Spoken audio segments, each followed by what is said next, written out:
course it's spelled wrong. That's what happens when you gotta speed up.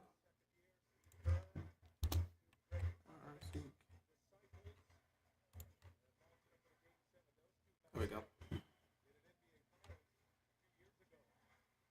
Here we go, ladies and gentlemen, boys and girls, children of all ages. Welcome to Game 7 of the first round. Let me make sure we got this set up. Surprisingly, my green screen is not fully set up, but yeah. Here we go. Warriors, Rockets, Game 7. Season on the line for both teams. Win or go home situation here. Is this still not? You know what? It's probably because I'm okay. No, it's all right. We good. Warriors up 2-0 early on, and Draymond hits a 3 to make it an early 5-0 lead for the Warriors. Rockets, this young Rockets team coming in here, forcing a Game 7 after being down 3-1. Van Vliet, the veteran, puts in his first shot. 5-2 game. This is expected to be a highly competitive game. Can we please get a good Game 7? The Clippers being the Clippers isn't surprising. It's just disappointing. I expected the Clippers to lose that game, but I thought they would have put up a great fight in a losing effort.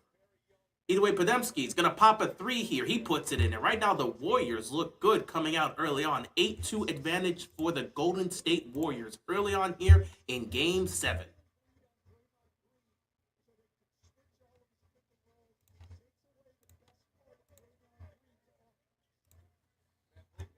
Foul called here on the Warriors. Yeah, I'm still dealing with that cough, unfortunately.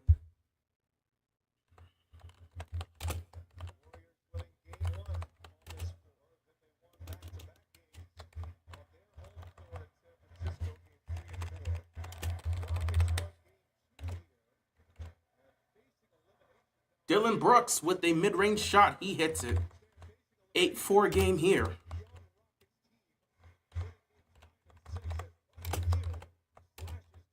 Buddy Hield with the basket.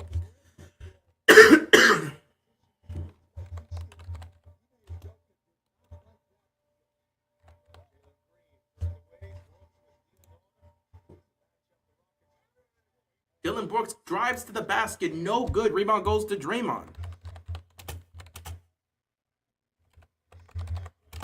Here comes Curry. And a turnover here. Whoa! Yeah, turnover here. It's going to be the Rockets. It's going to be the Rockets' ball here. Curry had the ball swatted, tried to get it back, and it goes out of bounds.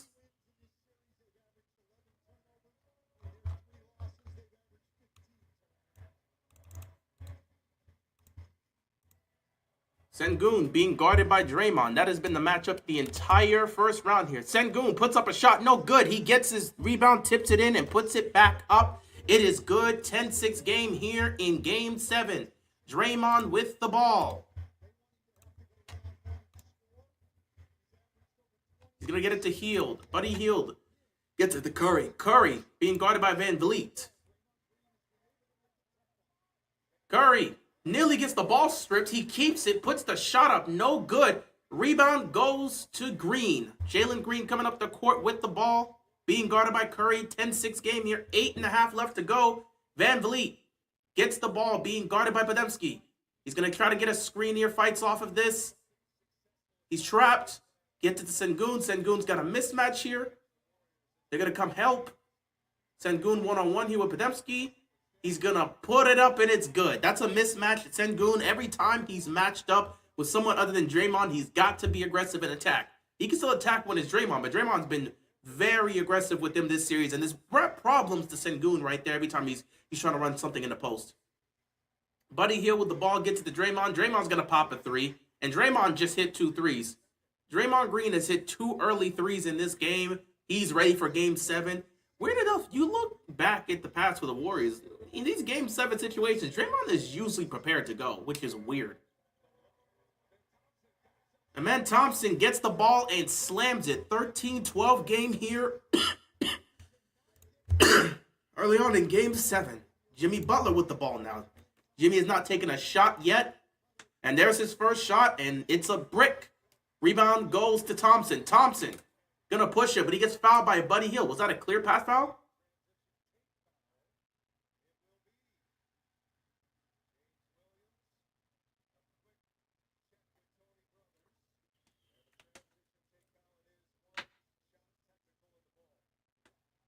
Oh, this is going to be a one-shot technical on the ball here for the Rockets. They're going to get an opportunity to cut this lead to 2.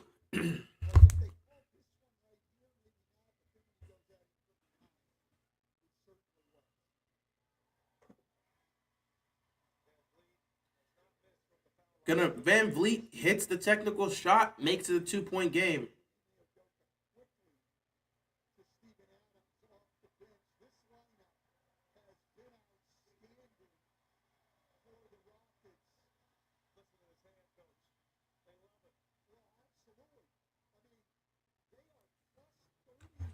$7:13 left to go here. Steven Adams is checked in the game, and boy, he's been the biggest difference maker because he's been great on the boards, getting offensive rebounds. They've tested him at the free throw line. He's made a good chunk of free throws. Adam with the hook shot, no good. Rebound goes to Draymond. That hook shot has been hitting for Adam so far in this series. Just couldn't get it right there. Draymond with the ball. Trying to get it out to somebody. Gets it out to Jimmy. Jimmy being guarded by Van Vliet. He's going to get it. Oh, back-to-back missed layups here. Warriors could not capitalize. Rebound goes to the Rockets. Amen Thompson with the ball. He's going to drive. Jimmy on him, pulls up for mid-range, and he's going to miss. Rebound goes to Jimmy. Jimmy's going to take this up the court here. Some misses. Pretty competitive game early on. Please, can we get this through 4 quarters? Jimmy nearly pops the 3. Wait, see Steph coming off a screen. Steph pops the 3. No good. Rebound goes to Sengun. All right, early misses here. Highly intense game 7 here. Win or go home. 6 minutes left to go here in the first quarter. Van Vliet trying to get off a screen. Gets it perfectly. Van Vliet from the mid-range ties the game up at 13 all.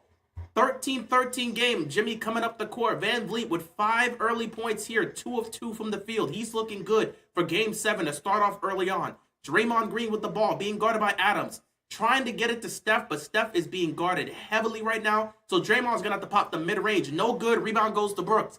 And the Rockets have a chance to take the lead here for the first time in this game. Here we go. Van Vliet being guarded by Podziemski. Van Vliet steps back. Nothing there. Gets it to Thompson. Thompson back to Van Vliet. Van Vliet nearly loses the ball. He gets it to Adams. Adams with the hook shot. No good. Rebound goes to Draymond.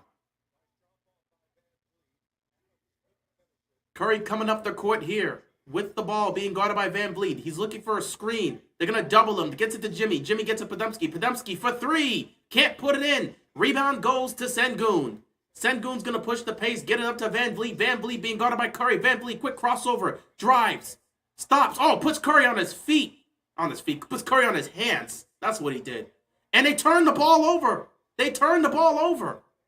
Curry had both hands on the ground. He should have pulled up from there. Van Vliet missed out on an opportunity there. Anyway, Podziemski with the ball. Gets it back to Draymond. Draymond with the ball. Gonna try to get it to Curry. It's not there. He's going to get it to Jimmy. 10 seconds on the clock. Jimmy's going to have to drive. Nothing's there. Jimmy puts it out. Podziemski with the ball. He's going to have to shoot. 5 seconds on the clock. He's going to get it to Jimmy. Jimmy's going to have to turn around. Jimmy's going to have to pop a 3. And Jimmy puts in the 3-point shot. How the hell does Jimmy make that shot? I do not know. 16-13 game here. Jimmy Butler with his first basket in the game. The Golden State Warriors have made 4 of their first 6 3-point attempts. They're 4 of 6 from the 3-point line. The Rockets have yet to attempt a 3. Dillon Brooks goes to the basket. No good. Rebound goes to Curry. Curry's coming up the court right now. Gets it to Podziemski. Podziemski looking for somebody. Just passes out to Draymond. Draymond gets it to a turnover. Because Van Vliet pulled that. And Van Vliet's going to pop the 3. And he's not going to hit it. Curry gets it out to Jimmy. Jimmy's going to get fouled because he was wide open down the court on a fast break. And he's going to get fouled there. 3:42 left to go. Early competitive game here. 16-13 game. Game 7 is highly competitive right now.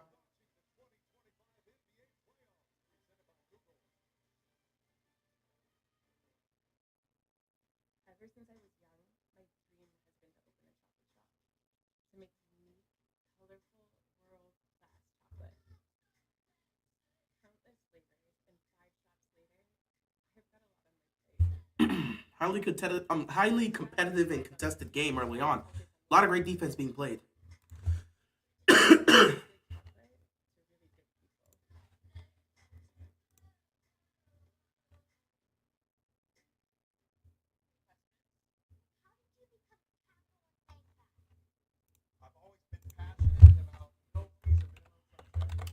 The Rockets right now are not afraid, and you love to see it. They're being highly competitive. They're being highly physical. This is what you want to see. This is what you want to see. You want to see these guys getting physical. You want to see these guys taking it to the Warriors, not backing down. This is exactly what you want. Got to give them credit, man. They're out here playing. They are legitimately out here playing.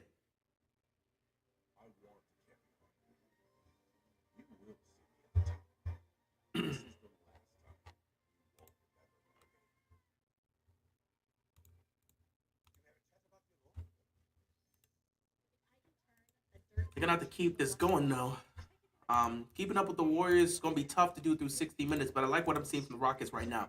They're just bringing a lot of energy. They're just bringing a lot of energy, and that's exactly what you want to see. Bring the energy. You've got to match the energy of the Golden State Warriors, and that's what's happening right now.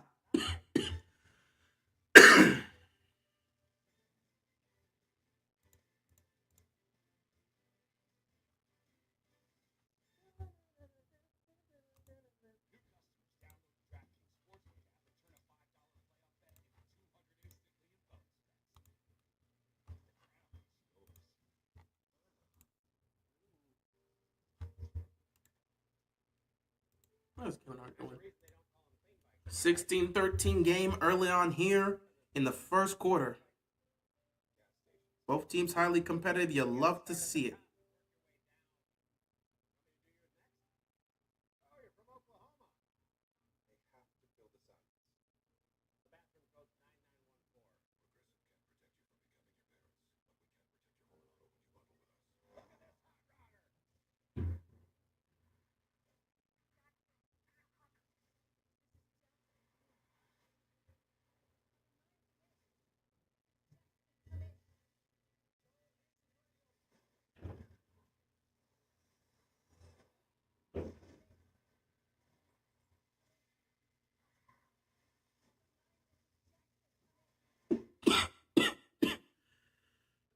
Excuse me.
And Jimmy's going to miss a free throw here. Wow. Curry has done nothing. So far in this first quarter, Curry has done a whole bunch of nothing. What's going on, Nicholas? Appreciate you stopping by.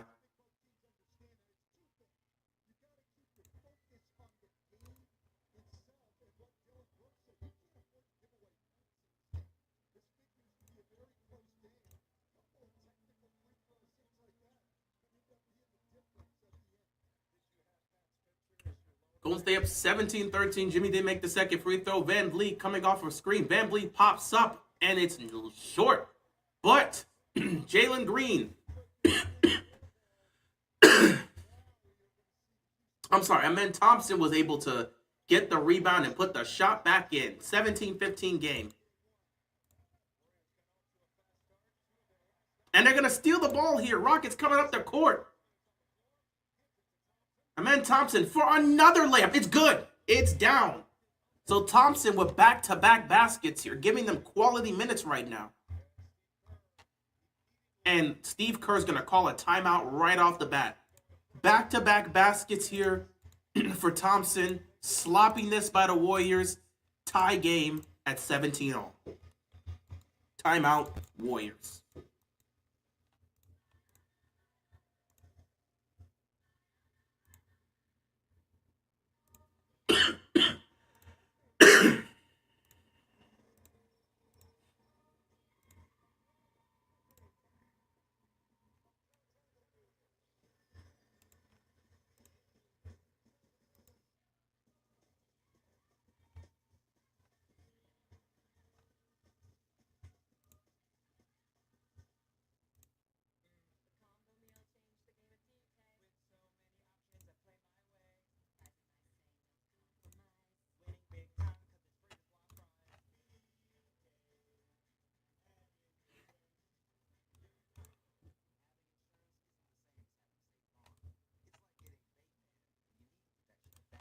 The Rockets are showing they're not afraid, and Curry's gonna have to get himself going, man. I honestly think the Rockets they figured out how they want to play this game.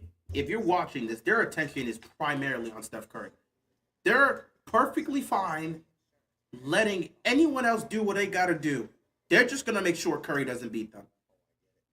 Over the last 3 games, their primary focus has been do not let Steph beat us. We don't care what anyone does. Draymond, excuse me, Draymond can take all the open threes he wants. He can be wide open. We don't care.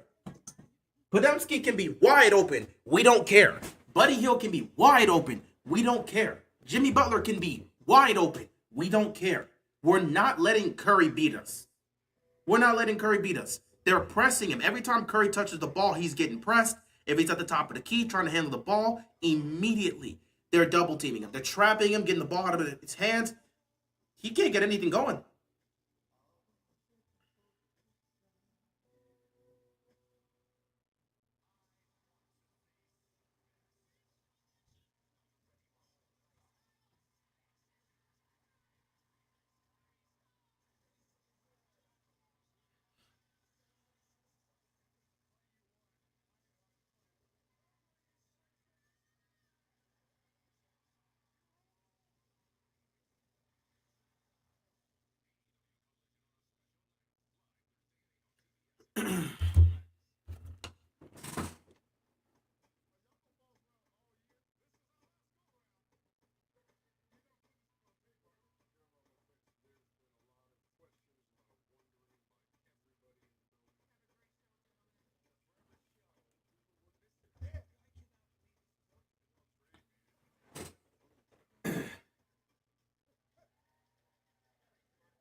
Warriors are going to have to figure this out. This is where guys have to step up. The Rockets are not going to let Curry get whatever he wants. Now, Curry's going to find a way to get something going because it's Steph Curry. But the Rockets are going out there defensively. This is Ime Udoka. Ime Udoka remembers what Curry did to him in the NBA Finals when he was still the head coach of the Boston Celtics. He remembers what happened in 22. Their mindset these last 3 games has been anybody but Steph. Anybody but Steph. We're not letting Steph Curry beat us. That's been their mindset these last 3 games. Anybody but Steph. They've got somebody following him the entire time. He's getting pressed. He's getting trapped. They won't let Curry get the ball. See, Curry, right there. He pulls up for 3. He's not even comfortable. He's not getting anything. He's missing threes. Obviously, he's dealing with a thumb injury, obviously. But they're not letting him get anything. Green misses. What's going on, Cameron? Green misses. Adams nearly got the rebound, but stepped out of bounds.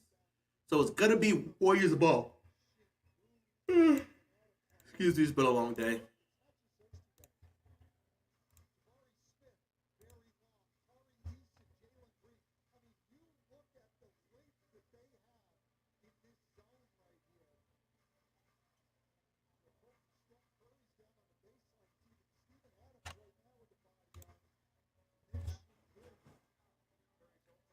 Curry trying to get something going. As soon as he gets the ball, he gets trapped. Moody puts up a shot, no good. Yeah, this is how the Warriors are going to have to play. Because the Rockets are going to force them to play like that. Anybody but Steph. Sengun with the ball. Being guarded by Looney. Sengun puts up the shot, no good. Rebound goes to Looney. Looney is in the game. Buddy Hield with the ball. Driving, doing a whole bunch of nothing. Jimmy with the ball. Gets it to Moody. Moody just shoots a terrible 3. Yeah, they're making sure Steph Curry's not involved in the offense. And right now, without Steph Curry involved in the offense, they look horrible. Jalen Green puts up a layup. It's good.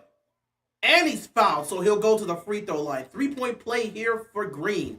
He's got to get going in this game if they're going to pull off the comeback.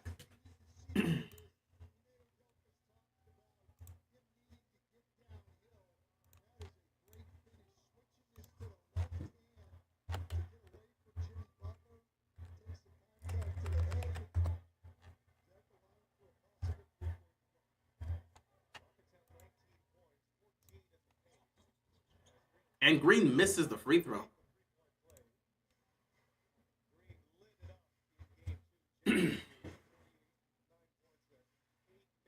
Curry to Hield for three. And Buddy Hield actually hits a three. He's going to have to do a lot of that if they're going to be able to pull this off tonight. Did you see that Indiana Pacers one? Yeah, I watched the game. I watched the Cavs Pacers game. I saw it. It was great. Pacers stole home court advantage, exactly what they needed to do. It should be an interesting 7-game series. We'll see what happens. Travel on Steven Adams, and that's going to be a turnover here for the Rockets. It's going to go right back to the Warriors. Every time Curry's touching the ball, two people are on him. They're trapping him and swarming him.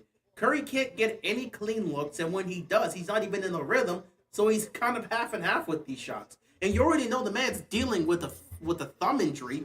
Curry's in such a compromising position, but at the same time, man, Steph Curry's got to go out there and be Steph Curry. No matter what he deals with. This is not the first time he's dealt with this before in his career, and it won't be the last. Steph has to be Steph. Buddy Hield needs to provide something. These role players got to step up when Curry's getting locked up like this. Draymond Green's going to be left open from three the entire game. They don't care. Looney gets the rebound. Curry for three. He can't hit. Rebound goes to Sengun. Curry cannot hit a three to save his life tonight, and it's killing him and the team. He can't hit a three to save his life tonight. This could cost the Warriors tonight because, again, Curry, he's not getting any clean looks, and when he does, it's a whole bunch of tough threes that he's just not getting. Good defense by the Warriors, but the ball gets popped right back out. On three is missed. Rebound goes to Looney. 4 seconds left. Here comes Buddy Hield. Buddy Hield from half court puts it in. Buddy Hield hits the half court three, and the Warriors take a 4-point lead to the end of the first quarter. Buddy Hield actually trying to do something and not sell the way he's been doing the entire series. That's crazy. Buddy Hield's actually trying to do something. Wow. He just hit a half-court shot. They need it. Curry can't get anything tonight. Curry cannot get anything tonight. Warriors, after 1 quarter of basketball in Game 7, they are up by 4. They're up 23-19. Draymond Green leading all scorers. Actually, will tie with leading all scorers in this game.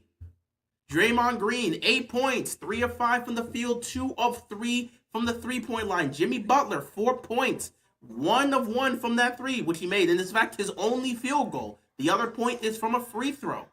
Buddy Hield, 3 of 3 from the field, so he's shown up early on. 8 points, made both his threes. Podziemski has made a 3. He's only got 3 points, and he's only taken 2 shots here. And of course, Curry, who's struggling, man. Curry, 0 of 4 from the field, 0 of 3 from the three-point line, 0 points. That's a struggle, man. That's a tough struggle. That's a really tough struggle. Meanwhile, they've gotten no production from their bench. Kuminga, Looney, and Moody have not scored a single point. Meanwhile, for the Rockets, Amen Thompson with 6 early points, leading all scorers on his team, 3 of 4 from the field. Dylan Brooks, 2 points, 1 of 4. Sengun, 2 of 5, 4 points. Fred VanVleet, 2 of 4, 5 points. And Jalen Green, 2 points here on 1 of 3 shooting. The Rockets are also not getting anything from their bench early on from Jabari Smith Jr., Tari Eason, or Steven Adams, though Steven Adams has already gotten himself 2 rebounds in the game, doing what he needs to do because he's there to be a huge force to pick up offensive rebounds and get this going. How long has Steph Curry been dealing with the thumb injury? He's been dealing with this for a while now. Before the playoffs started, I think he was dealing with this for like the last month and a half, maybe 2 months, because he was dealing with the thumb injury towards the end of the season. And he went into the playoffs with that thumb injury, which is why people had concerns, but it was like, he's just going to have to play through it, and he knows he was going to have to play through it, so he's been trying to play through it. But yeah, he's had that thumb injury for a while, and it's not a good look. It's just not a good look. If you've seen the hand, it's not a good look. It's not even close to being a good sign that he'd be okay.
Start the second quarter here. Curry gets to the Draymond. Draymond gets to the Jimmy Butler. Jimmy gets to the Buddy Hield. Buddy Hield misses his first shot of the game. Here comes the Rockets. Fred VanVleet with the ball here. He's driving, looking, gets it to Sengun. Sengun's open, being guarded by Draymond. And a foul's going to be called on Draymond here.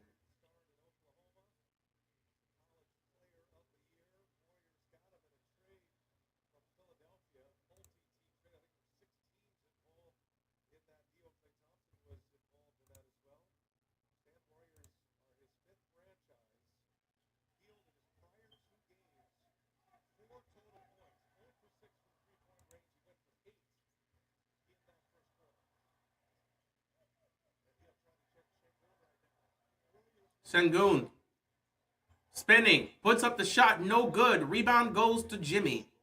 And here come the Warriors. 4-point lead here. Jimmy trying to get a screen, gets to Buddy Hield. Buddy Hield's going to drive. Buddy Hield, mid-range shot, and it's good. Buddy Hield has shown up in Game 7, finally providing the Warriors with something. Again, if the Warriors are going to win, it's going to have to be from the other guys. Buddy Hield with 10 points in the game. Because Curry's not going to be able to do this, especially because they're trapping him. They are going to let the others do what they got to do because they're not going to let Steph Curry beat them. Dylan Brooks just threw up a brick of a three and then just fell on the floor. And here comes Jimmy.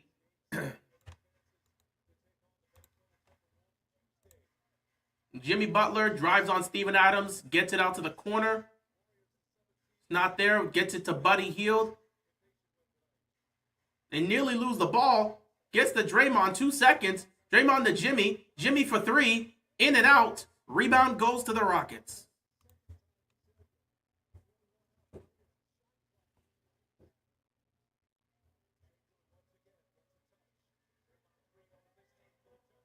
Sengun hits a jump hook shot over Draymond Green.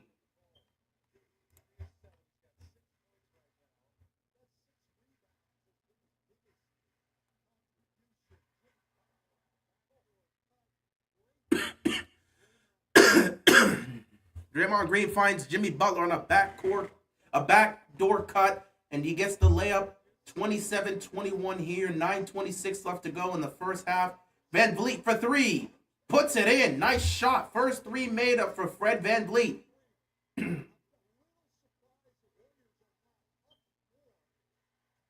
Curry getting it to Hield. Curry can't get any sort of room, and they're trying to get Curry open, man. Curry's getting pressed all over. Buddy Hield for three. And Buddy Hield again has shown up. 13 points for Buddy Hield. 6-point lead here for the Warriors. Buddy Hield, 3 of 4 from 3, 13 points here.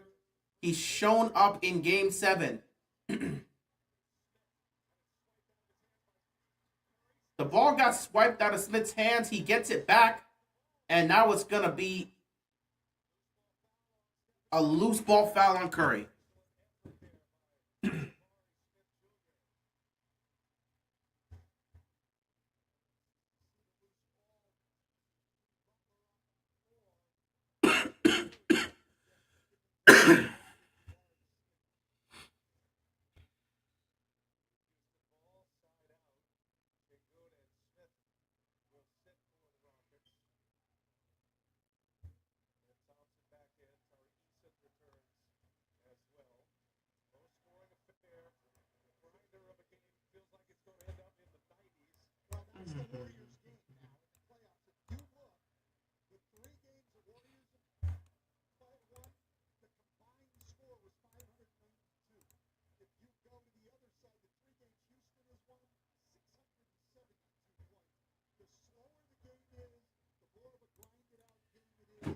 All right, 30-24, VanVleet with the ball. 8 seconds on the shot clock here. VanVleet drives. He's got a man open, wide open for three. Eason for three, in and out. The ball gets tipped and Curry takes it. Curry being guarded by Thompson. Curry trying to get some space here. Nothing there. He's going to have to pass out. Curry needs help. He's getting trapped. Now it's Van Vliet on him. He needs a screen. He gets it to Looney. Looney drives. Looney puts up the shot. Looney makes the basket. Good on Looney.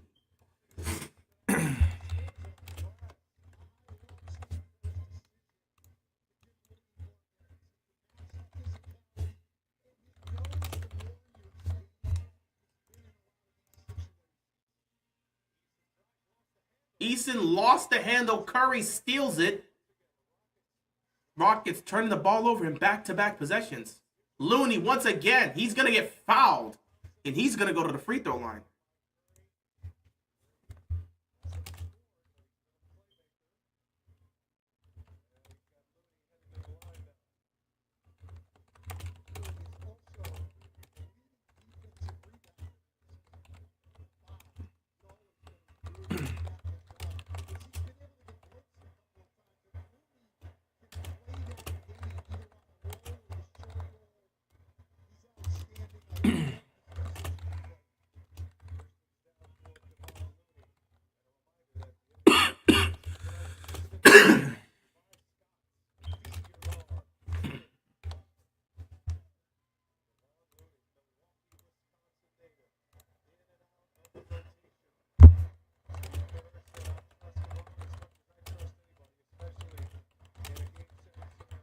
Looney makes the first free throw, misses the second.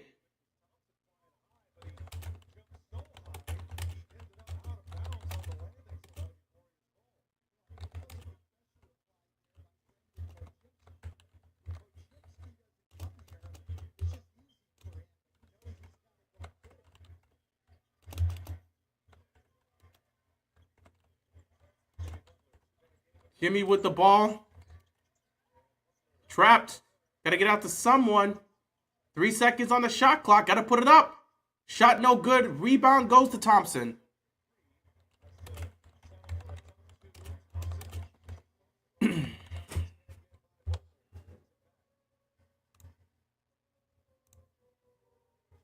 Thompson driving. Nothing there. He's trapped. Gets it to Van Vliet. Van Vliet. He gets open. Puts up a layup, no good. Ball goes out of bounds off of Jimmy.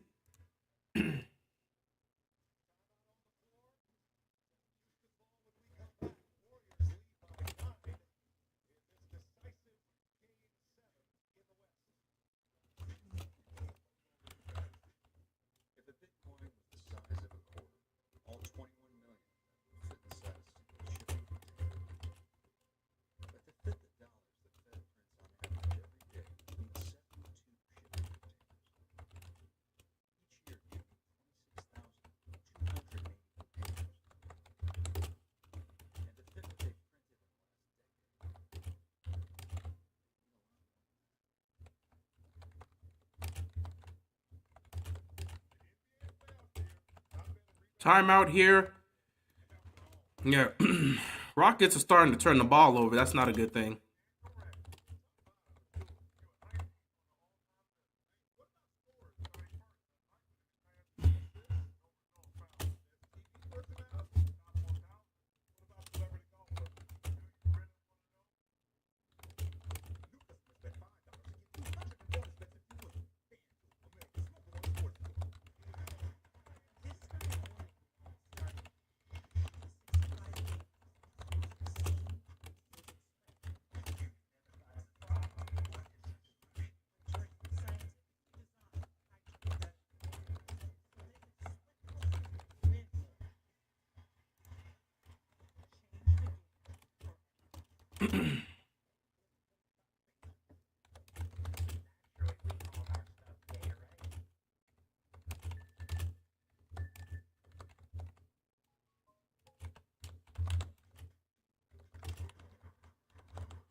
So I'm just doing some stuff here.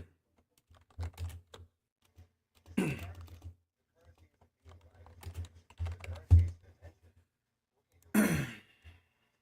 going on, Sam?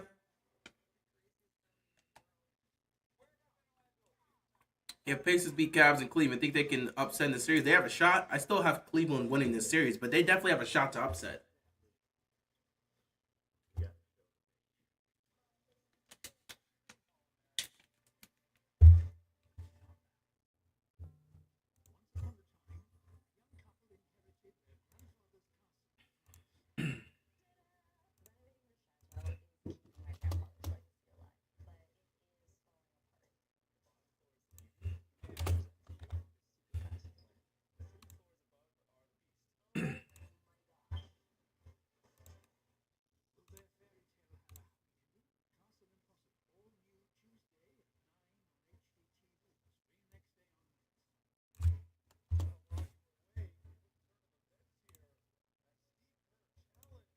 Oh, Steve Kerr challenged that play?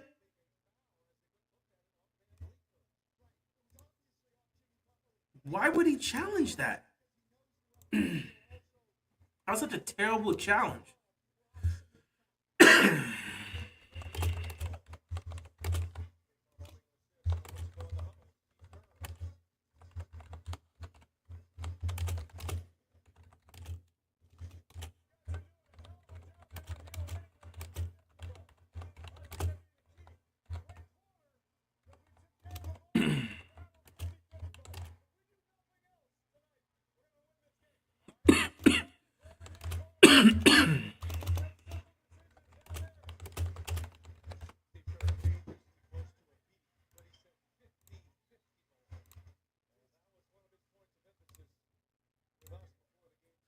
33-24 game here.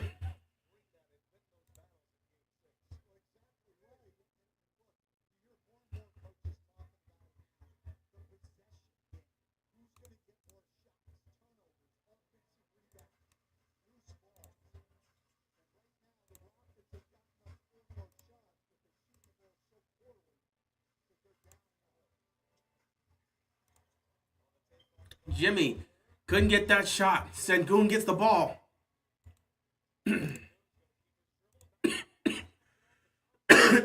Gets it to Thompson. Thompson, no good. Gonna go to the free throw line.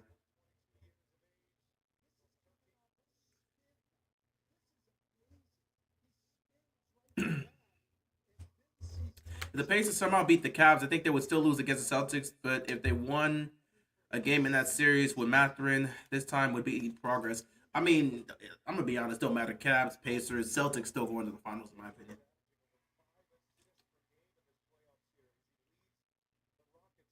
So it really don't matter. Though if the Pacers get back to the conference finals, I guess they'd lose, and maybe at best it'd be a 6 game series. At worst, they'd get swept. But I don't see the Pacers beating the Celtics in the 7 game series.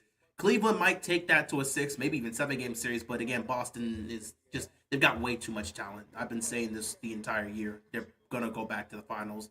The question is, who will they meet? If it's OKC, that's a 7 game series, and I honestly give OKC a great chance. But again, the Celtics have way too much talent. As long as the Celtics can stay healthy throughout this playoff run, they're not losing in the 7 game series.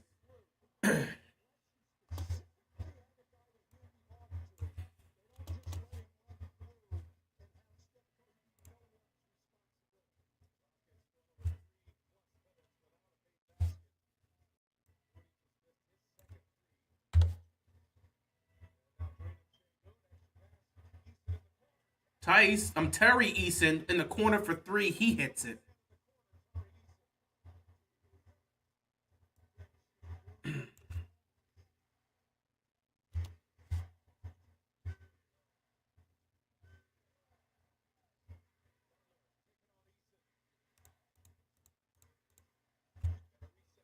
Now the Rockets defense is starting to clamp up a little bit.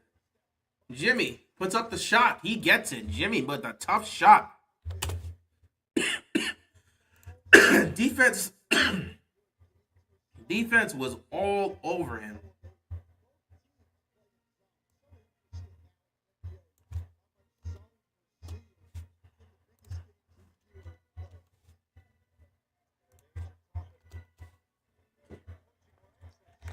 Sengun drives the basket, can't get it, gets his own rebound, and then he gets stripped. There was contact there. You could have called a foul.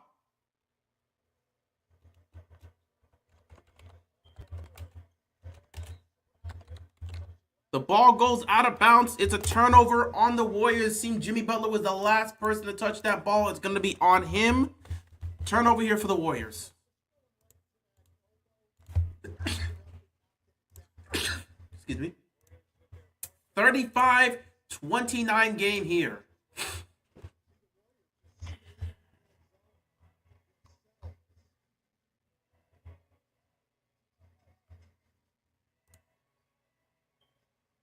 Green with the ball.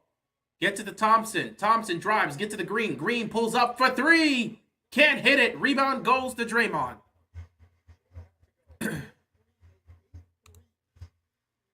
Draymond driving. Draymond to the basket. Layup is good. Draymond Green is out here making plays, man. He's hitting some tough shots, getting layups. Draymond Green is engaged here in Game 7.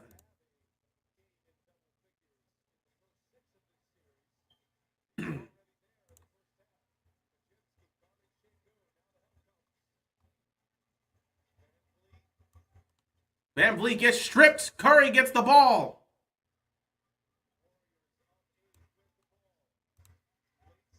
Podunsky gets it to Curry. Curry for three. No good. Curry can't get anything going right now. 3:39 left to go. Rockets, this is a nasty game. Look how low scoring this game is. Curry, 0 points. 0 of 5 from the field. Another missed shot for the Rockets. It's 37-29, and we're heading into halftime. What a low scoring game. This game is so nasty. Teams can't score. Timeout Rockets. The Rockets have 29 points. There's 3 minutes left in the first half. There's 3 minutes left in the first half, and the Rockets have 29 points. Oh my God. This is a nasty game. Oh my God. We knew this would be a nasty game. Everybody knew Game 7 would be a nasty game. This game is nasty. Wow.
I'm not gonna lie, man. Steph is looking awful in this game. He can't get a single point. He can't buy a basket.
This is such a nasty game. The Rockets cannot score.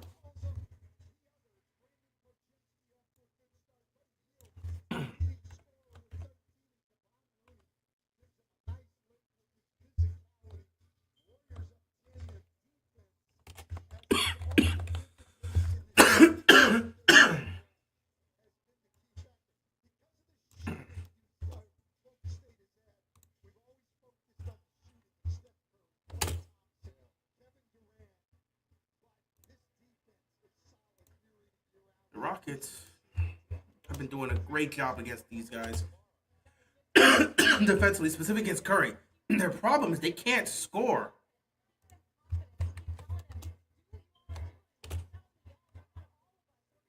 Nice basket there to start something.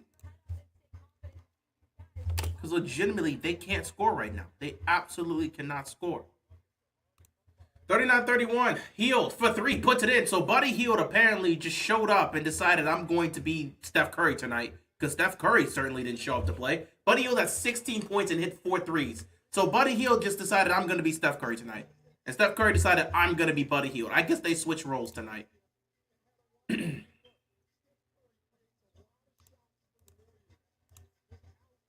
Draymond gets a steal. Curry with the ball. Curry's got to do something, bro.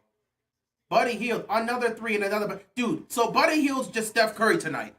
Buddy Hield and Steph Curry, did they just switch roles? Buddy Hield has decided I'm going to be Steph Curry tonight. That's all good. And the Rockets offense cannot score the basketball right now. This is where the half-court set starts hurting them. Fred VanVleet takes a deep three, misses so bad he gets his own rebound. Then he gets trapped. Gets the ball out. Right at the basket. Oh, Steven Adams with a dunk. And they're going to count that. But, dog, Buddy Hield has just become Steph Curry in Game 7. And Steph Curry has become Buddy Hield in Game 7. Jesus. Steph Curry can't buy a basket. And Draymond just smacked the hell out of Fred VanVleet. But don't worry, I'm sure he didn't mean to do it. And now he's confused as to what happened as if he didn't smack the hell out of Fred VanVleet. Let me see this replay. I can't wait to see this replay.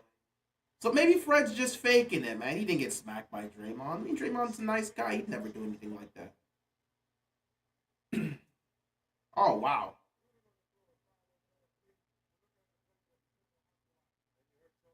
Oh, yeah. Oh, look at this piece of...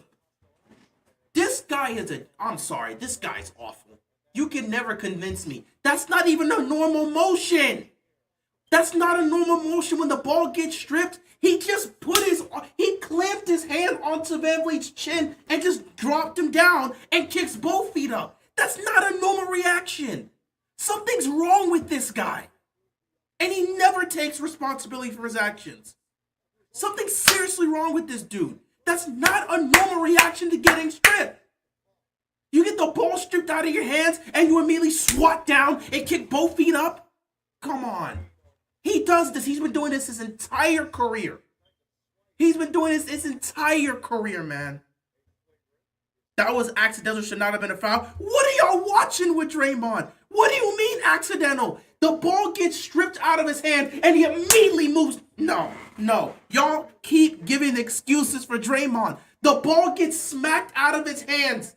And immediately, his left arm literally moves from here, because the ball gets stripped, from here to here. What part of this motion? And he kicks both of his feet off. What part of that is accidental? Y'all do this way too much with Draymond. He hurts players doing this. I bet when he did so when he did that 360 slap on who was it? Who did he do that on? Who did he do that on? I can't remember. Oh, give me a second here. Give me a second. I got a phone call.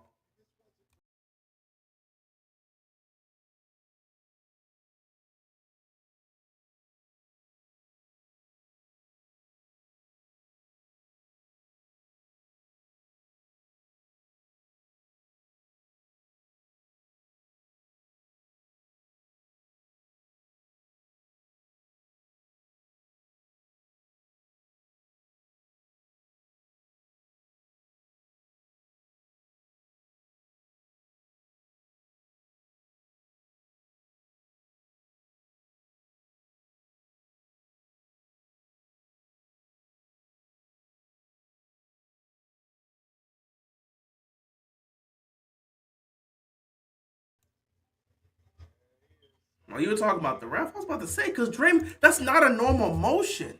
Draymond does this all the time. So Buddy Hield's hitting everything tonight. Watch him do nothing in the second half.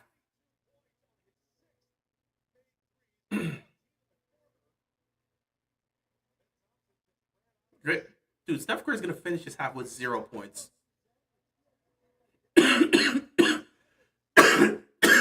Buddy Hield's the only one that can score offensively. Buddy Hield's the only one that can score offensively. But yeah, something's wrong with this dude, Draymond, man. He does this all the time. This is just ridiculous. How many times is this guy going to hurt somebody? How many times is he going to do this before they sit back and just say enough is enough? He does this all the time. And then acts like he didn't do anything wrong. Something's seriously wrong with this dude. I'm serious. Something is wrong with this guy. You can't do what this guy does consistently and then convince anybody that this guy is okay. This is not normal. This is not normal at all.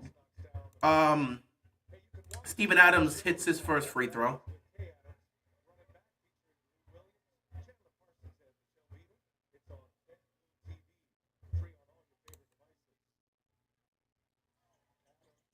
Adams misses the second free throw. Jimmy Butler gets the rebound.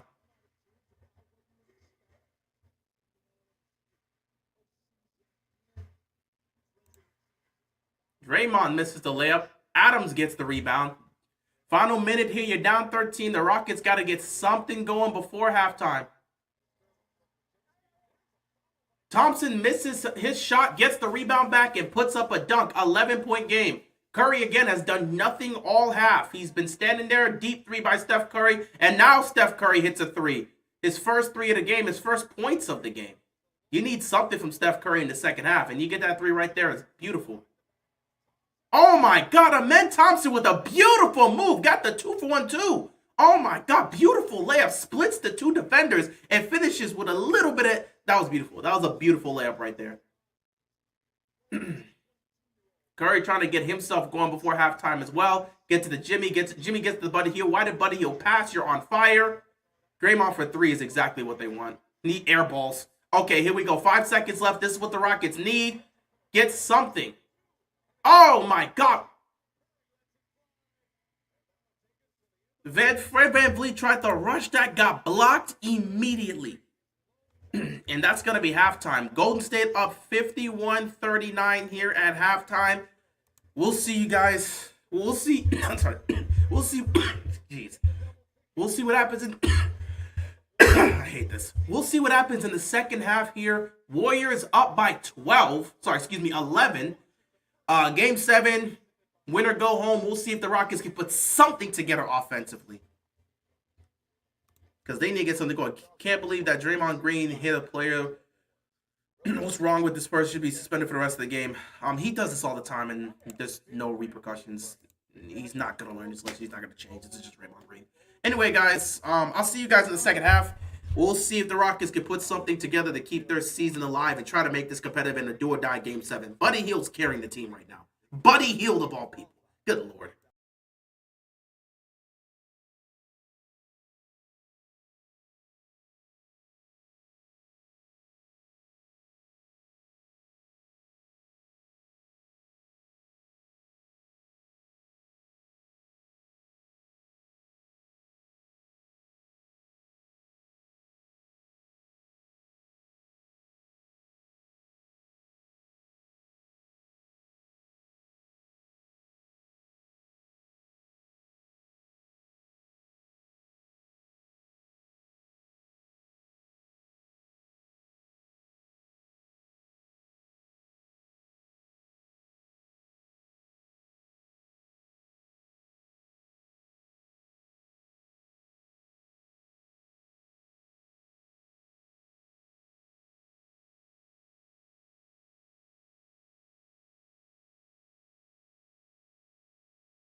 All right.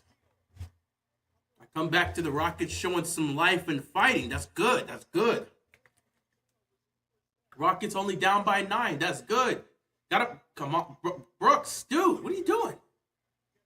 Sengun, one-on-one, gets to the basket, misses the layup, but Amen Thompson. He's doing some things here in game 7, man. It's a 7-point game. He's got 18 points. Thompson must have been balling out here in the third quarter. He's got 8. He's got 18 points. Amen Thompson's got 18 points. Wow. And Jimmy just turned the ball over. Never mind, it's going to be off of VanVleet.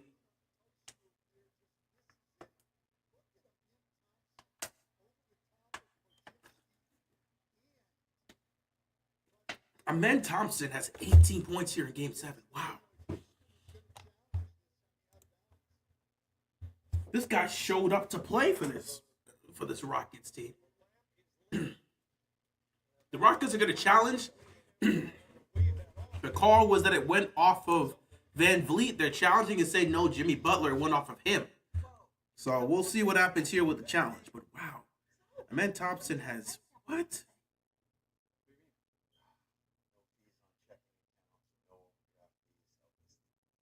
What's in your one?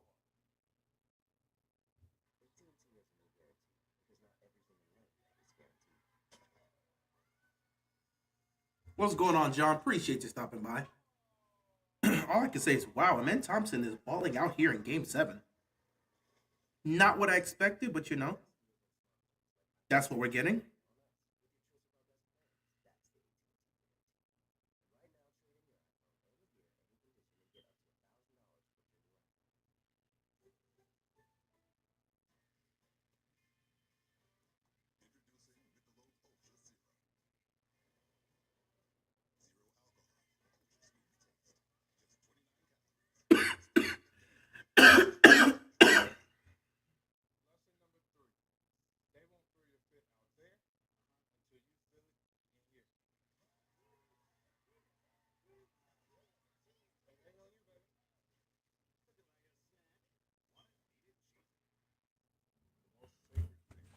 Fit on that, man. I'm tired as well.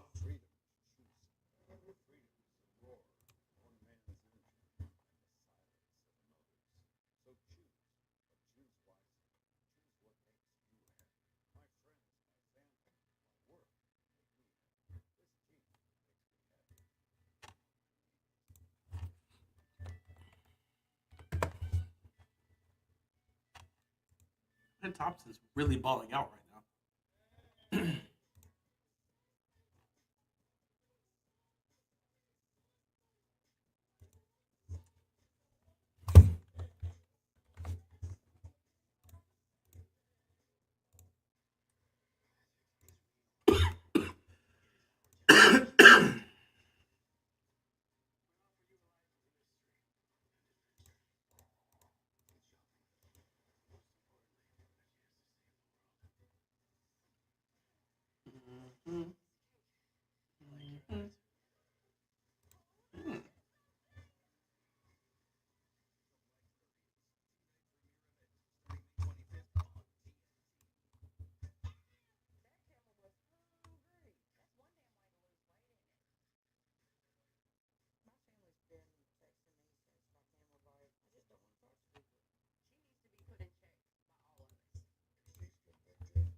So the Rockets just spent their only challenge here. That's not a good thing. You're going to need that down the stretch. Either way, the Rockets do steal the ball. So even though they lost the challenge, they were able to get a turnover here. Sengun Driving. Ooh, nice pass to Thompson, but he got cut off immediately. Good defense by the Warriors. Dylan Brooks, offensive foul immediately. Good Lord, this guy's just... Ugh. Ugh. My goodness. Look at this dude, Dylan Brooks, being a complete waste of time for the Rockets. He has done nothing this entire series.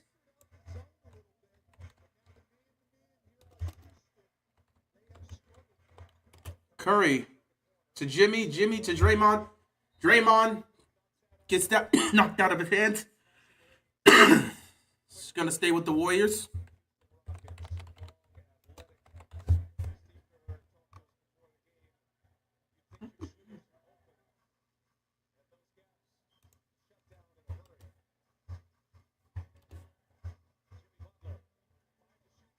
Jimmy, he's got to put it up. He's going to drive. Gets down to Podziemski. Podziemski for three. No good. Rebound goes to Sengun.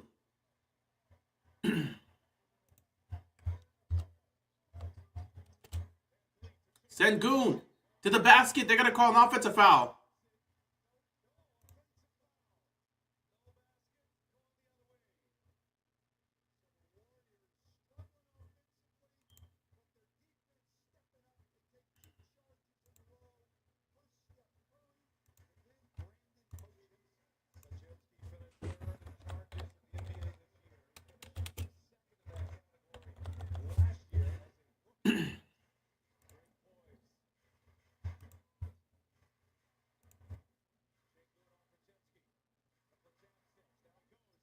Podziemski. Tough shot. It's good.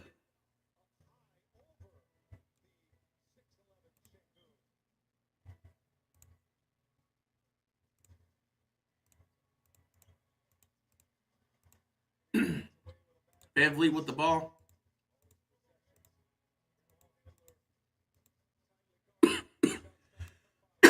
Ooh, nice pass. Sengun with the patience and the slam.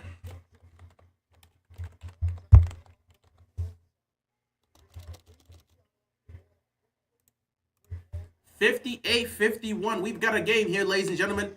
Curry. At this point, Curry's just a passer.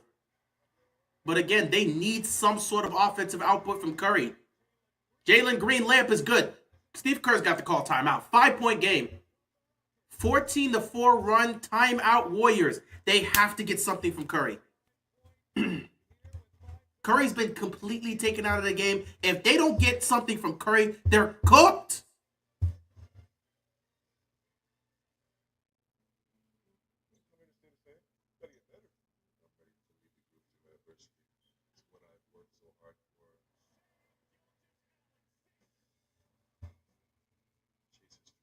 Now that the Lakers are in Cancun, you're pulling for OKC. Well, we hope OKC gets there. They've been great all year. Hopefully they can continue to capitalize. They were dominant in the first half.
58-53 game here with 5.5 left to go. Again, with the way things are going, they need Steph to get something going. And this is where he's got to find, oh my God, Steph nearly got stripped. He kept the ball, puts up a 3, and Steph hits it. They need Steph to do more of that. Steph Curry has got to get aggressive. They've been playing him perfectly, but Steph has to do something here. Steph with his second 3 of the game, 6 points. Steph is going to have to just get to that point where he's like, you know what, I don't care what they're throwing at me. Eason was in the corner. He drives to the basket, puts up the layup, and it's good. They still got a basket out of this. The half-court offense for the Rockets has not looked great, but man, they've made some plays today. You got to give them credit. They have made some plays. Curry's taking the ball up. Curry now looks like he's going to try to get aggressive. Oh, he nearly went out. They didn't count it. Oh, great defensive play. The Rockets' defense showing up, and a foul is called. Great defense. They blocked Looney, who was right at the basket for a dunk. Blocked Looney, came down the court, and now you're going to get yourself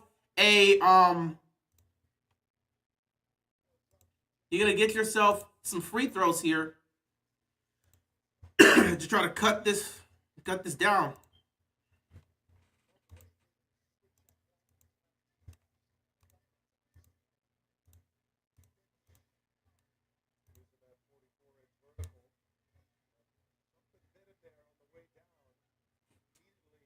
They're going to try to cut this to 4.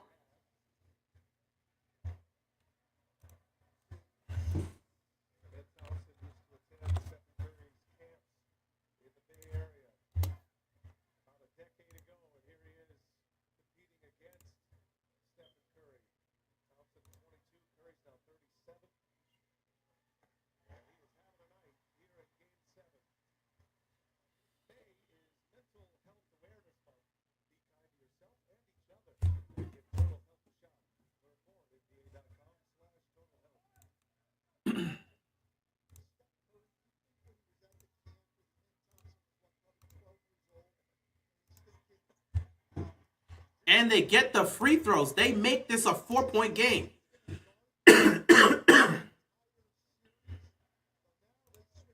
61-57. Now we've got ourselves a game. This is how a game 7's supposed to play. Please keep this up in the fourth quarter.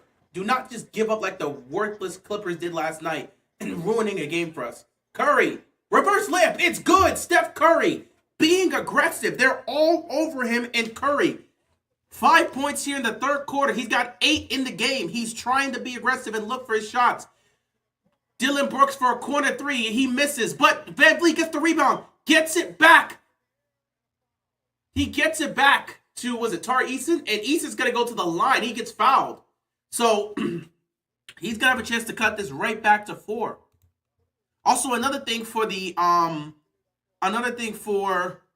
Rockets.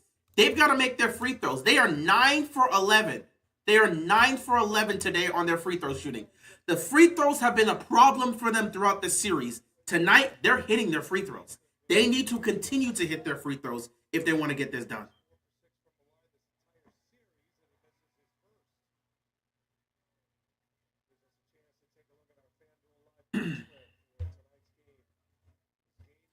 Yeah, I mean, if the Timberwolves get there, it would also be pretty cool. But I don't know if the Timberwolves have the team that could beat someone like Boston. I think OKC might be the only team out west that I think has the capabilities of beating Boston in this 7-game series. I still have Boston winning the championship. You can't miss a free throw right there. And he missed both. That's not a good look. You can't miss both free throws. So now they're 9 of 13. Tari Eason missed not 1, but 2 straight free throws.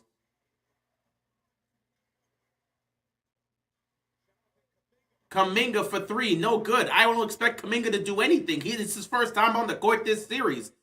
He get no playing time. Can't expect him to do much of anything. Tari Eason making some nasty mistakes right there. Ball goes off his leg. He can't control it. He tried to make a move before controlling the basketball and goes right off of his leg. Turnover for the Rockets. In a tight contested game like this, you cannot be making those type of mistakes.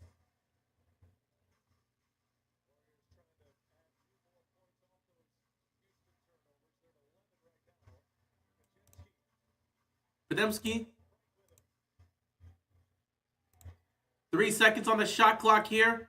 And then Eason gets a block. He made the turnover mistake and gets the block. Gets the ball here, drives, and nearly throws it away, but VanVleet gets it back. Jabari Smith in the corner. He's going to take a sidestep three. He's not going to hit it, but Steven Adams gets the rebound. Another three, and they get it. 3-point game. Jabari Smith Jr. with a three to make it a 3-point game. Timeout Warriors, 63-60. 2:41 left to go in the third. We've got a game 7 here. We've got a game 7 here.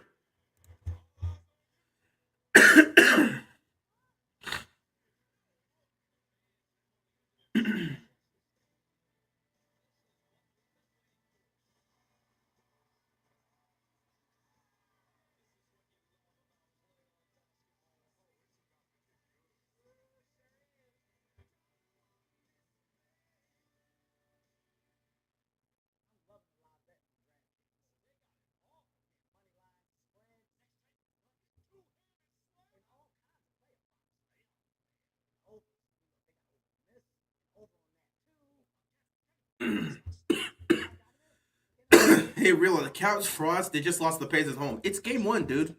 You can't just make an assessment on the entire series based off of game 1. The first game of a series. You know how many times we've seen teams that go on to win the series lose game 1? It's too early to just call them frauds. We have got to stop being reactionary. It's the playoffs. I get it. It's the playoffs, but we can't just assume because the Cavs lost game 1, all of a sudden they're frauds. They're frauds. What if they go on to win this series in 5 or 6? That changes the entire aspect. Everyone's been trying to just put this title of the Cavs being frauds. The Cavs are the 2015 Hawks. Let's see how the series goes. If we're sitting here in a week or in a few days and they're down like 0-2 or 0-3, yeah, we'll talk about it. But it's the first game. You can come out in game 1, be a little bit off. Not everybody shows up. Defensively, you made some mistakes. The Pacers came out red hot from 3. It happens. But we can't immediately just label the fraud title on the team because they lost game 1. It's a 7-game series for a reason. It's going to be a series. Let's see what happens in a few games. Moody misses a 3. Oh my goodness, they almost lost the rebound.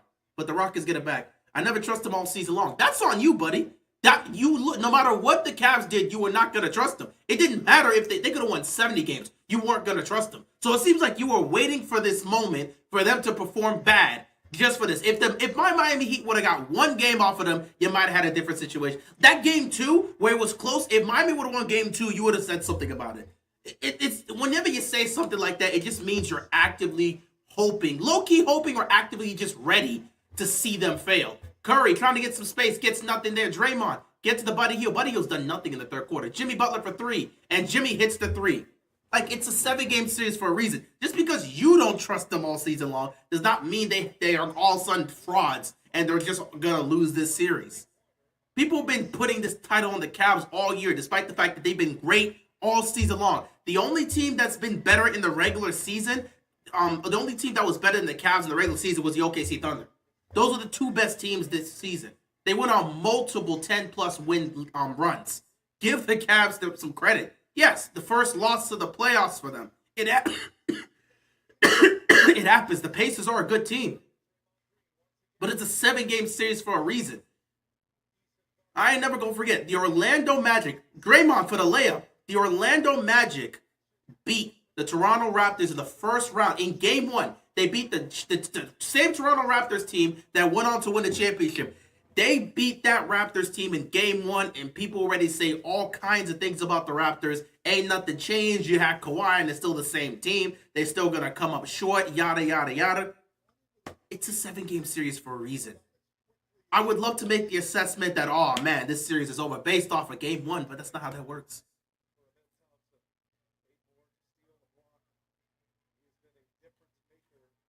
It's a 7-game series for a reason. We watch a series because it's a series. This is not the NFL. It's not a game. It's not of a do or die. You must win this game to advance. No, it's a 7-game series. You can have a bad start to a series, but it's 7 games for a reason. The Cavs can come out here in game 2 and blow out the Pacers, and all of a sudden they look like the same team we saw in the first round. Boston will sweep them or beat them at 5 in the Eastern Finals. I'm calling it right now. Everybody's been calling it. That's why I'm hoping Cleveland proves people wrong. Because everyone's called them the 2015 Cavs. The most wins they had since LeBron been there. 60-plus win season. Nobody takes them seriously. This is just how we assess basketball nowadays. Nobody takes these small market teams seriously when you don't have the sparkly superstar who could contend to be the face of the league. If you don't have that, Draymond, good shot here, 70-62. If you don't have that sparkly superstar that could potentially be the face of the league, like an SGA, like an Ant-Man, like a potential Luka, like Jokic, who is the best player in the NBA, if you don't have that, you have a decent superstar like Donovan Mitchell, you're in a small market like Cleveland, nobody gives a damn about you. That's why I always wish for these teams to win. OKC, what they're doing right now, I hope they win the championship because it would at least bring attention to that team and people would stop doubting them. I hope Cleveland gets to the finals so people can put respect on it. This is why the media does what they does. The media constantly talks about these same big teams. Let's talk about the Clippers because the Kawhi's there with James Harden. Let's talk about the Lakers because of LeBron and Luka. We don't give love to these other small market teams because we only want to focus. We only want to talk about the Lakers because LeBron's there and the Lakers are a big market. We only talk about the Knicks because they're a big market in the whole realm of, Madison Square Garden, the mecca of basketball. We want to talk about that. It's just like, come on. I remember when Milwaukee won in 2020. That's BS. Milwaukee didn't get their attention until they won, sir. You're missing it. No one was looking at Milwaukee and thinking they were going to win 2020. People were still saying teams like Boston. First of all, it wasn't 2020, sir. It was 2021. That was the 2021 season they won. In 2020, the Lakers won. The 2021 season, that was Milwaukee and Phoenix. And people thought Phoenix was going to win that championship because CP3 and how they play CP3 came to Phoenix, changed everything up, and people thought that would be the case. People were also looking at Philly being in the conversation, Boston being in the conversation. Milwaukee, the only reason Milwaukee was getting that attention, like I said, sir, unless you have that superstar player that could be a potential face, which they did have at the time, in Giannis, that was seen as the potential face of the league because he was already a 2-time MVP and a defensive player of the year. Unless you are a big market team or you're a small market team with a superstar that could be a face, like a Shea in OKC, like an Ant-Man in Minnesota, or in 2021, like a Giannis, who was one of the guys in the conversation to potentially be a face of the NBA. Unless you have a guy like that, they're not going to talk about you. Cleveland does not have a superstar that's competing to be the face of the league. They've got a superstar in Donovan Mitchell, but he's not competing to be the face of the league. So people aren't willing to talk about Cleveland like that. And nobody was talking about Milwaukee the way that they did post-championship. The only talks that was being said about Giannis during that time, pre-championship, was that he's a potential face of the league. He's got the resume for it, but he's not winning right now. They were talking about how he had this deficiency in his game. He couldn't shoot outside the rim. He couldn't hit threes. He couldn't hit free throws. People were talking about him because he had won the championship at that point, and people were making comparisons between him and an early Cavs LeBron who was doing all these great things individually, but they weren't.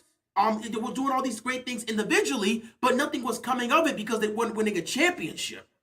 So again, if you are a small market team that has a superstar that's competing to be the face of the league, or you're a big market team, the media focus is on you. They focus on you. They do. They talk about you. They discuss you constantly. That's why you always hear about the Lakers because they're a big market team. That's why you always hear about the Knicks because whenever the Knicks are good, the Knicks don't even have to get to the finals. If the Knicks are playing good basketball, they'll talk about them. Because, Madison Square Garden, the mecca of basketball. They don't even have to be a championship contending team. They just have to be decent to be a playoff team. Just be a decent playoff team, and that's it.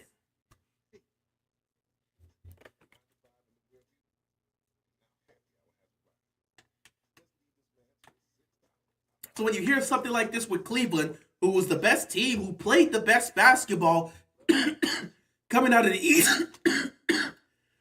who played the best basketball coming out of the East, and they played great, and all people could say is, well, I mean, who cares about Cleveland? I mean, they're just the 2015 Hawks, right? Yeah, 60-plus wins. 2015 Hawks had 60-plus wins. They'll probably get to the conference. The 60-plus win Hawks got to the conference finals and got smoked by the Cavs because LeBron did what he did. I'm rooting for these small market teams because I'm tired of always going, like opening up YouTube or opening up Twitter or whatever, and all they're talking about is the same thing. Either these big market teams talking about Lakers constantly, talking about LeBron constantly, or they're talking about some of these other teams that are already proven themselves, which is fine. I'm glad the Nuggets are getting the attention because of Jokic being the best player in the NBA. I'm glad to see OKC getting some praise. Not enough. They don't talk about OKC enough yet, but hopefully they will. I'm tired of always seeing them talk about Boston constantly and ignoring Cleveland and what they did. I hope Cleveland gets to the finals. I want to see more small market teams get attention. I hope the Pacers, at some point, if the Pacers were to win this series, I hope the Pacers, yeah, I said the Hawks won 60-plus games. 60-plus games, so 60 wins counts as 60-plus games. I wasn't saying the Hawks won more than 60 games. They won 60 games that year. I'm just saying people compare them to 2015 Hawks because these are two teams that won 60-plus games, so that includes 60. So they compared it to the 2015 Hawks because both teams won 60-plus games and nobody bought into them going into the playoffs. The 2015 Hawks got to the Eastern Conference Finals against the Cavaliers and got smoked. So everyone thinks at best the Cleveland Cavaliers are going to get to the Eastern Conference Finals and get smoked by Boston, who, from a talent perspective, is better than everybody in the league. I'm hoping the Cavs prove people wrong because I would love to see this Cavs team that's just playing great overall basketball actually get to the NBA Finals. Pacers winning that series. Cleveland had more rest and still lost at home. It's game one, Darth. You cannot make an assessment about a whole series based off of game one. We've seen situations where the home team that's favored lost game one, still won a series at 5 or 6. Let's give the Cavs more time. Just because you have more rest at home doesn't automatically mean you're going to win every single game. It's the first postseason loss they've suffered. They swept the Heat, had plenty of time. The Pacers came out hot, hit their threes. You can't automatically assume. So you're telling me based off of one game, you can make an assessment on the entire series based off of one game. So there's no point in playing. We shouldn't play the rest of the series. Cleveland's already going to go home because they lost game one. So what happens if Cleveland comes out in game two and blows them out? We can play. I'm just saying, what happens if we want to play the if situation here? We cannot make assessments about 7-game series based off of one game, especially with it being the first game. This is what I'm talking about. You guys actively, you never bought into Cleveland. You don't care what they do in the regular season. You're just waiting for them to fail so you can be like, I told you so. That 60-plus win season didn't mean anything. They were the 2015 Hawks. Oh, Curry's getting hot right now. Curry is getting hot right now, and Ime Udoka is going to call a timeout here. Curry's got 10 points in this second half. Like, come on. One game. So, all right, no point in watching the rest of the Cleveland series. Darth, don't watch game 2, 3, 4, however long the series is. Don't watch a single game for the rest of that Pacers-Cavs series. Series is over. Pacers automatically in the Eastern Conference Finals. If the Knicks pull off the upset and beat the Boston Celtics tomorrow, Knicks going to the Conference Finals. Because we could just make the assessments, right? We could just make the assessment based off of one game. Since when do we do this? We've had plenty of examples and moments where we've watched teams who are better than their opponent lose game one at home. You had the rest. You came out a bit sluggish. You lose game one. And then they come out and win in 5. We watched the Toronto Raptors in 2019 lose to the Orlando Magic. They still won the series in 5. But because of one performance, it's over for Cleveland. They got no shot. All right, man. All right. I don't know how y'all just be assessing the game. It's a 7-game series, and you're already assuming it's over. If they were down 0-2 or 0-3, fine. We can make that talk. You lose both home games. Now you got to be concerned about the Cavaliers. You lose both home games. Now you got to go win both games on the road to tie the series and regain home field advantage. I can understand that. If they're down 0-3, the series is over. But losing the first game is all we need to just say the Cavs are done. Doesn't matter. They can't do nothing. No adjustments can be made. None of that can happen. So again, John, what happens based on your assessment? One game is enough to get it done, right, guys? One game is enough to make that assessment. What happens if the Knicks find a way to steal game one? Does that mean the series is already over and the Knicks going to win? Because they won game one. They won game one. What happens if it's a close game and Brunson steals game one in Boston? Should we just automatically assume the series is over? Because they stole game one. See, it's over. It's done. It's over. They won game one. Knicks going to the Eastern Conference Finals.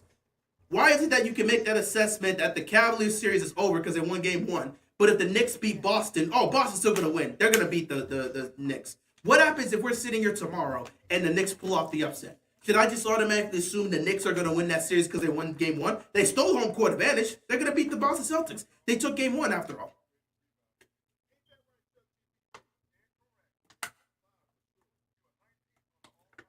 Again, it's a 7-game series, and we're going to make an assessment on an entire series based off of one game.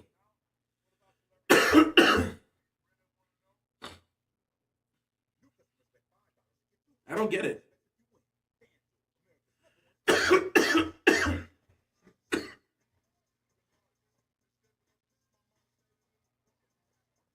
That's not going to happen. John, what if it happens? I want you to explain. Humor me for this. Because based off of your assessment, Cleveland is done. They're going to lose the series because the Pacers took game one. So, John, humor me.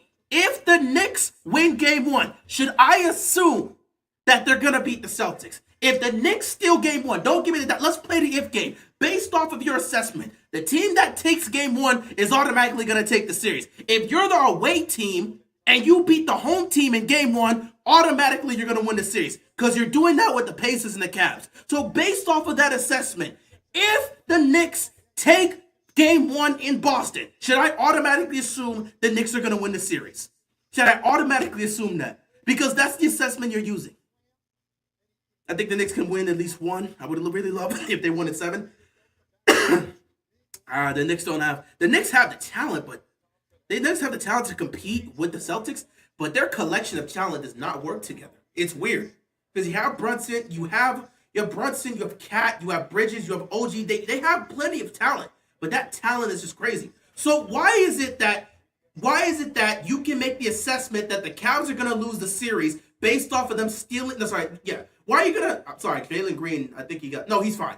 So why can you make the assessment that the series is over between the Cavaliers and the Pacers because the Pacers take game one, but I can't make that same assessment by applying your logic because y'all said the series is over against the Cavs because the Pacers took game one. So why can't I apply that same logic here and say that the Knicks are going to win the series if they steal game one? Why can't we use that same logic? Because the Cavs were a much better team than the Pacers in the regular season. They were a much better team than the Pacers. Yet you guys said the series is over. Cavs are going to lose because the Pacers still game one. Yet if the Knicks still game one against Boston, you're not willing to say the same. So what's with the double standard? That shows me again that you guys are actually looking at this. You have no belief in Cleveland and you're low-key just waiting for them to fail.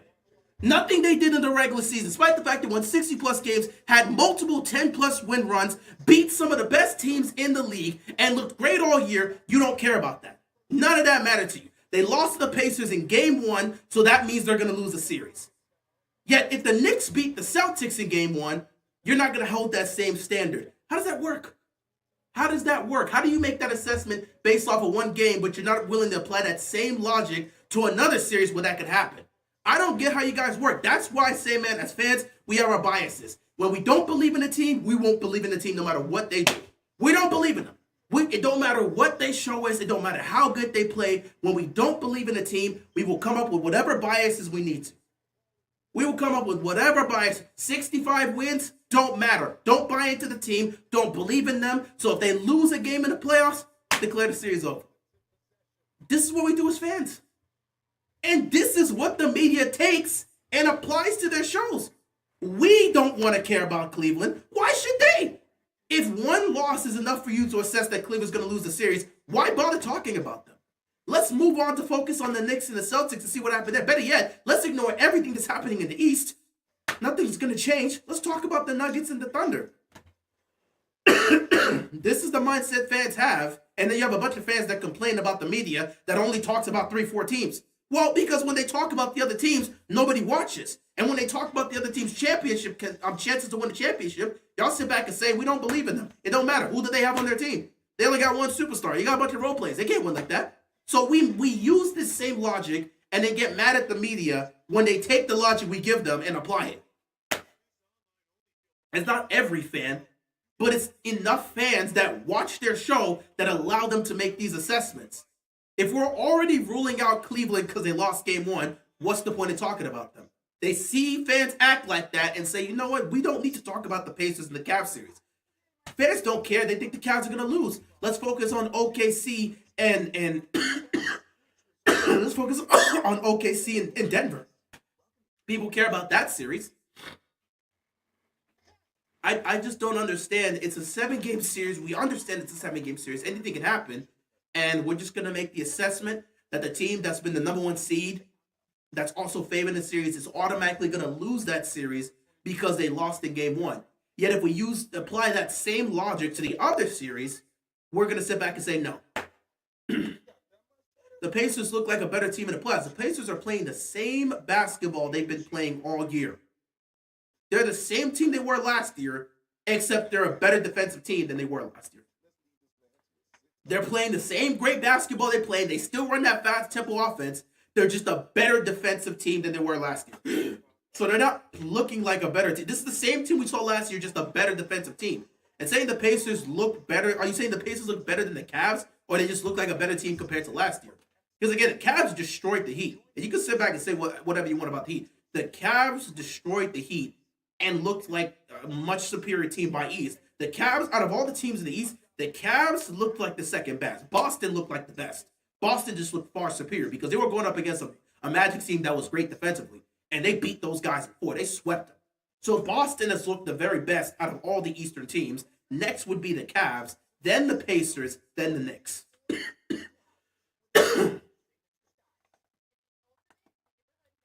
So I'd have to disagree if you're saying the Pacers looked like a better team so far in the playoffs. No, the Cavs looked like a better team. The Cavs were essentially doing what the Thunder did to the Grizzlies. Except the Cavs never went down by like 30-plus points at the full comeback. They just dominated the Heat for 4 games and moved on with their day. So yeah, Boston has looked the best in the East. Then it's been the Cavs. Then it's been the Pacers. Then it's been the Knicks. In terms of the Eastern Conference. In terms of the West, it's been Thunder. The Thunder. The Thunder. Then I'll say the Thunder, the Timberwolves, the Nuggets. And I guess depending on who wins this series, they'll get the title at 4th.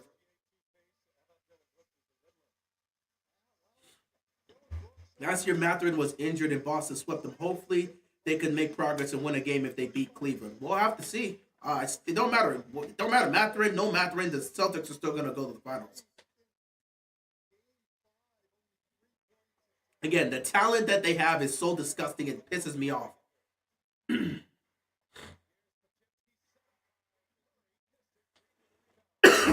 Rockets are down by 9. The Thunder might win it all. They'll get to the finals for sure. They will absolutely get to the finals for sure. I believe they'll beat the Nuggets in 6 or 7. Gotta get that medicine again. It's wearing off. I wasn't coughing like this morning. If I don't take that cough syrup and I start talking too much, this happens. But yeah, the Thunder definitely have been dominant. I think they're going to beat the Nuggets to get to the finals. But again, Boston, the amount of talent Boston has is pissing me off. And I hope the Thunder win the championship. I truly do. I want the Thunder to win. Another Boston title will hurt me. It will piss me off. So I hope the Celtics don't win the championship. But again, I'm just being as honest as I can be. The amount of talent that the Celtics have. From Tatum to Brown to Drew Holiday to Kristaps Porzingis to Al Horford to Sam Hauser to Derek White. It's just not fair. It's not fair. And all these guys are shooters who can play defense. And Curry gets another layup. You got shooters that can play defense. That pisses me off.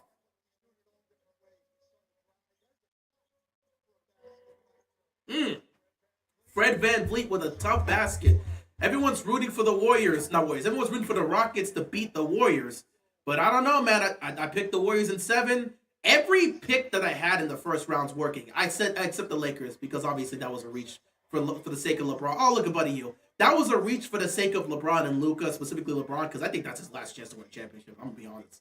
But yeah, I said Nuggets at 7. Nuggets at 7. I picked Warriors at 7. It might be Warriors at 7. We'll see. I said, what else did I say? I said Knicks in 6. It was Knicks in 6. I said Pacers in 6. It was Pacers in 6. I said Thunder in 4. It was Thunder in 4. I sat back and said Cavs in 4 or 5. And Cavs won the series. So everything was perfect in terms of my predictions. I just reached on the Lakers because obviously I have to reach on the Lakers. for the sake of LeBron. Curry to the basket again. They can't stop Curry. You're down 12 now, 7.5 left to go. Once again, Houston's got to go on a run. They cannot stop Steph Curry to save their lives. Curry has 17 now. Fred VanVleet for 3. No good. Rebound goes to Curry.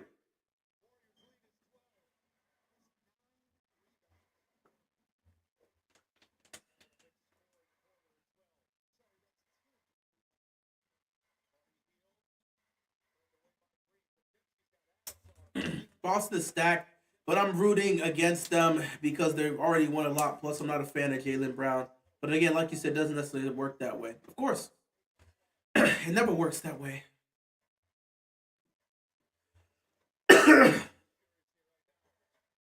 just jacking up threes at this point. The Rockets can't get anything going offensively, and they're just throwing up threes. The Rockets are dying in front of everybody. Ime Udoka can't call a timeout because they have 2 left. He's got to let these guys play through it. You've got 2 timeouts left. And you've already wasted a timeout because you challenged on the play you probably should have challenged. So you've lost your challenge. At this point, this young Rockets team just got to play through it for another 3 minutes. And here comes the Warriors still doing what they're doing. Trying to stay alive here. Fred VanVleet gets it to Dylan Brooks, and Dylan Brooks trying to be a villain. He gets fouled. He's going to go to the free throw line. 82-70. This game is virtually over if the Rockets can't go on a run to end this game. But yeah, everything in the first round went exactly the way I thought it would go, so I'm not exactly surprised. Every game I picked, except the Lakers one, which again was a reach, because I was going to give LeBron one last chance. I think this is really it. LeBron's time for competing for a championship is probably coming to an end.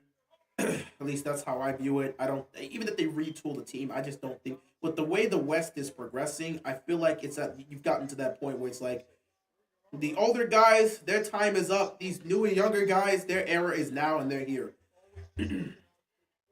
Like SGA is here. SGA is here, and he's not giving up the mantle.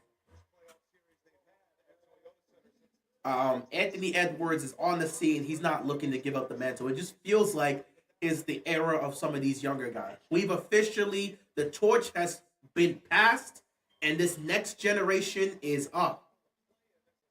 Now, you still have some of these other, a little bit more veteran guys are still here. Tatum is still here, and that Celtics team is still here, so you look at that. Jokic is still here with the Nuggets, so you look at that. But Curry is still here right now with this Warriors team, especially if they can get to the second round. But I'm not going to lie to you. I'm not going to lie to you. This second round is going to be nasty. And I'm going to have some difficulty here because I have to figure out who I'm going to pick, man. I'm not going to lie. I don't know. If the Rockets advance the second round, I wasn't going to pick them over the Timberwolves. But if the Warriors get there, I might choose this next era, bro. Sengun just bounced off the floor. Nasty foul right there. He's good. But yeah, I already know how I have these series going, and I'm not really changing my picks. I've already had that aspect. But in terms of this series, if it's Warriors Timberwolves, man, I'm not gonna lie. The Timberwolves can score the basketball. The Timberwolves half-court offense is really efficient. It's not like this Rockets half-court offense that doesn't know what they're doing. Like I said, this Rockets team, they can't hit free throws. They don't know what to do in a half-court set. They struggle to score. The Timberwolves hit their free throws. They don't struggle in a half-court set. And Ant can get whatever he wants. There's not a single person on Golden State that can guard Anthony Edwards. So, I really don't know how I'm going to assess this. Part of me wants to look at the Warriors and say, man, they could really take that series in 7 against the Timberwolves. But they don't have a response for Ant. Who would guard Ant in that series? There's not a single soul on Golden State that could stay in front of Anthony Edwards for a 7-game series. This is not. And then Ant's hitting threes at a high velocity, and it's just like, damn, what do you do with this? So Ant's hitting threes. Yeah, Rockets are done. 5.5 left, 10-point game. Sengun's missed both free throws. everything they were doing so well in hitting their free throws, and so far in the second half, they've just missed free throw after free throw after free throw after free throw. The Warriors need to keep this up for 3 more minutes, and they're gonna advance to the second round. Draymond just jacking up a 3 for no reason. Van Vliet gets the ball and tries to push it up court because this is what they can do. This is what they can only do. They can't do anything in a half-court set. They have to push the tempo because they can only score consistently on fast breaks. Look at this. Dylan Brooks hits a crazy shot. That is not a shot I want Dylan Brooks to take. I believe Cleveland will win game 2. Don't count them out just because they lost. Well, I mean, according to the chat, the Pacers already won a series. Cavs might as well just head to Cancun now. They've already won the series. That's a foul.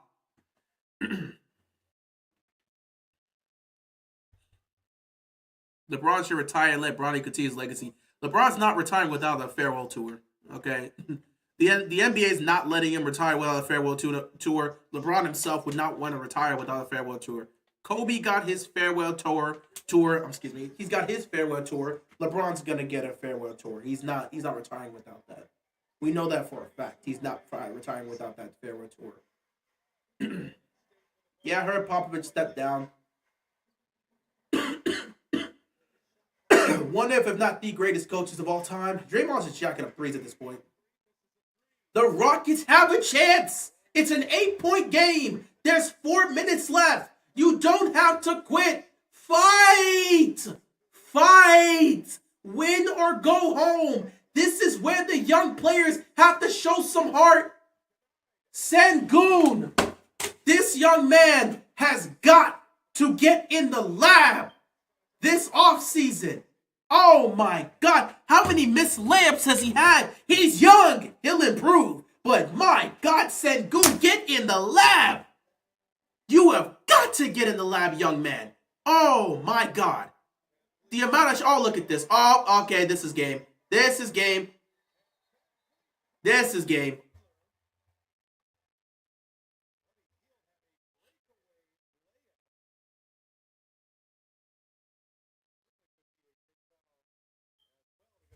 Van Vliet just fouled the hell out of Jimmy Butler just to not give up that layup. Look at this. He knew. He was like, let me just get the foul. I'll get the foul. That happened before he put up the layup. I'll take the foul. Let Jimmy Butler go to the free throw line. I'll take that over giving up a wide open layup. But yeah, LeBron is not going to retire without that farewell tour. He is going to have his farewell tour. It's not even a conversation. So, no, LeBron's not retiring this year. It's not going to happen. This is not the last we're going to see of LeBron. When LeBron is going to officially retire, he's going to tell us, this is going to be my final season. And the entire season will be a homage and dedication to LeBron James. He will have his farewell tour. Yes, he will absolutely announce his retirement. Kobe did that. LeBron will do that. LeBron has done so much for the game. He's not, the NBA is not even good. Even if LeBron sat back and said, you know what, Silver, I think I'm done. Adam's like, no, you can give me one more season. We want to give you homage and honor you for what you did in the game.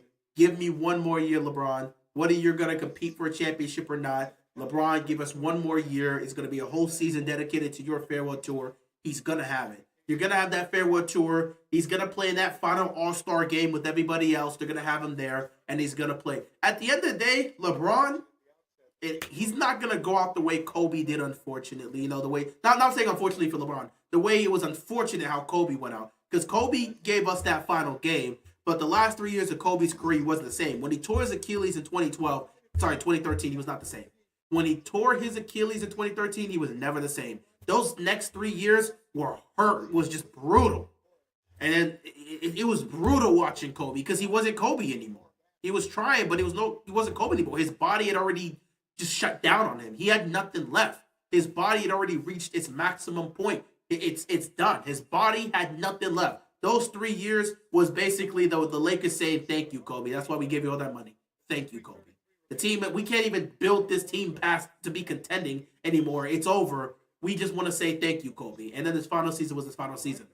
Jordan, if he didn't come back, obviously he came back because he was trying to get some ownership aspects with the Washington Wizards that didn't work out the way he thought it would work out. So that's why he played in Washington. But other than that, his time was gonna end with the if he never played for Washington, we never would have had that conversation. Michael Jordan's career would have just ended with that final shot in Chicago, and that would have been all she wrote. But he played with Washington, and people remember him there. He just wasn't Jordan.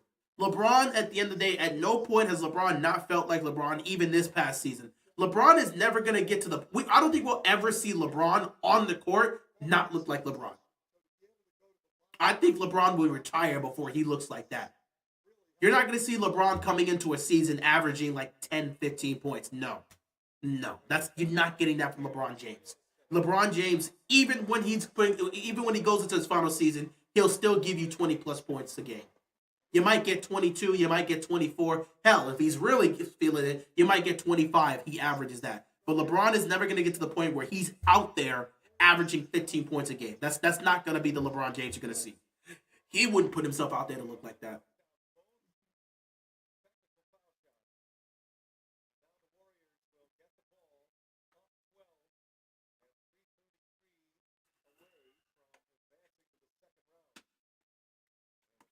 Yeah, RIP the Kobe. This game is over.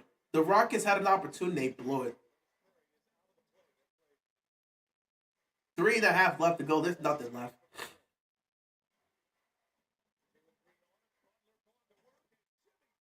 And Jimmy's just going to close the game out because that's what Jimmy Butler does. Well, we knew this would happen.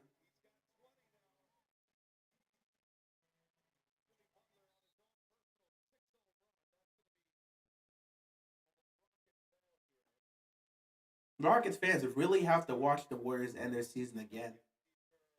You got to feel proud of them for coming back down 3-1, but we all knew this was going to end in 7. The Rockets were just not a good offensive scoring team. Look at this. Curry gets this game's over. All right. Let's hurry up and get out of here with the way I'm coughing. Let me go get some cough syrup. Curry for 3. Oh, all right. Yeah. Rockets fans have to watch this happen to them again. So I would like to sit back and congratulate the Golden State Warriors on advancing to the second round. They will be taking on the Minnesota Timberwolves in Game 1. The Rockets, they're a young team. They're dying in front of their fans. Everybody knew that. And Curry's about to hit another dagger 3. Oh, my goodness. Buddy Hield hits a 3. At some point, Rockets fans, they're starting to leave. A 12-0 run. Rockets fans are starting to leave. Yeah, happened to them again. Nobody's surprised. I think everyone knew the Warriors were not going to blow a 3-1 lead. Rockets, the Warriors sandbagged and gave up Game 5. And then Game 6, the Rockets played probably the best game, or the second best game they had all series, and they just did their thing. So, shout out to the Rockets. Shout out to the Rockets because, look at this. They're just missing everything at this point. Shout out to the Rockets, though. Shout out to the Rockets. They're a young team. Everybody knew they were a young team. He came in as a 2 seed in the West. Give those guys credit. But we knew if they matched up with a veteran team, they were probably going to lose. And that's ultimately how things went. I feel for them, though. I really do. I truly feel for their fans because, you're the 2 seed. Everybody said you were food. You were going to get picked on and lose the series. And that's exactly what happened. And it's unfortunate that ultimately ended up being the case. Because, you would have at least hoped it wouldn't have gone down like that. Sengun's going to pop a 3. He's going to hit it. Maybe if Sengun would have done more of that, they might have been able to do something. But it is what it is. But yeah, it's it's unfortunate. Golden State's going to call timeout here. Rockets trying to make a last-second push, but obviously it's pretty much over. It's pretty much over. Nobody wants to see this douchebag. Man, let me stop. I don't want to deal with Draymond's nonsense right now. But yeah, it's tough, man. It's tough. I feel for Rockets fans, man. I feel for Rockets fans.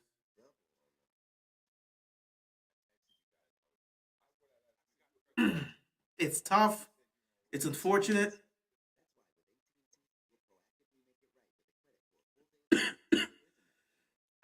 It's tough. It's unfortunate, but you know that's just how it is.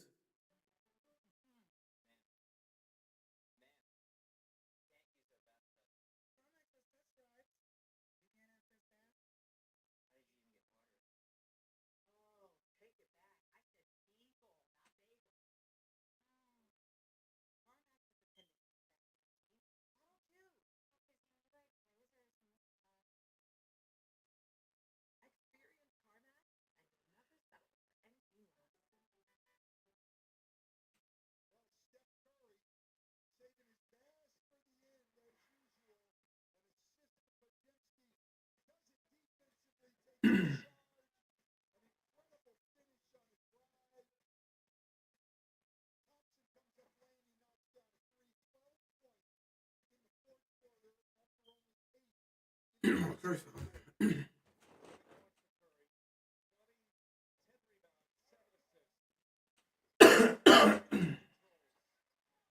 Curry's getting trapped, and they're gonna say he turned the he traveled, so they're gonna say he turned the ball over. This thing everyone was saying Warriors in four. People were disrespecting the Rockets. I said from I straight up said it was gonna be Warriors in seven. I straight up said it'd be Warriors in seven. I wasn't gonna disrespect the Rockets. I said it'd be Warriors in seven. It was exactly that, and I'm not surprised.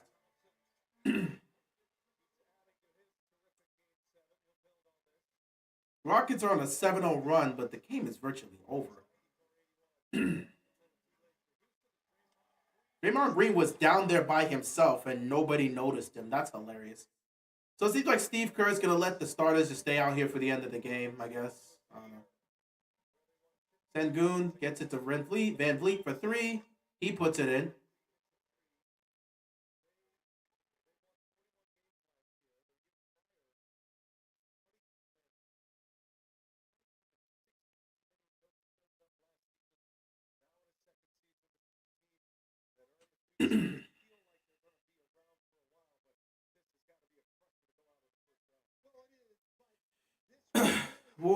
Wolves in six. I was close.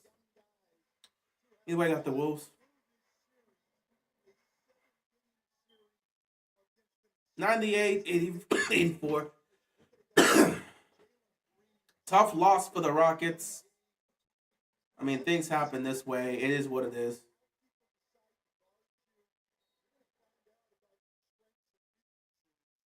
Curry gets fouled. I think he's going to the free throw line.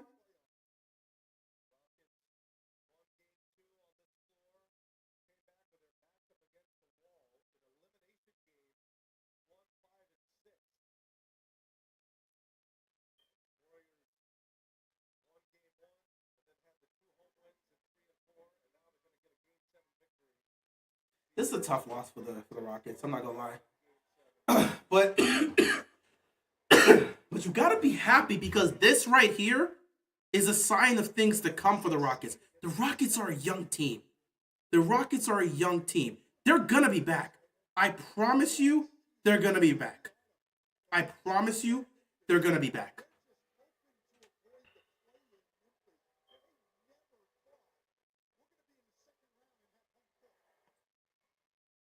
The Rockets will be back. I promise you, the Rockets will be back.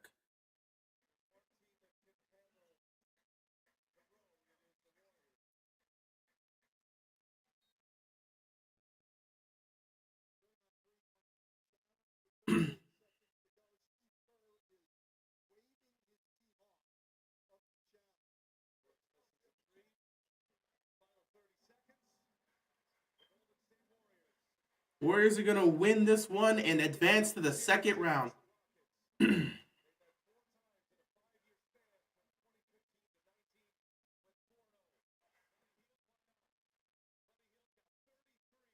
Buddy Heels got 33 points in the game seven.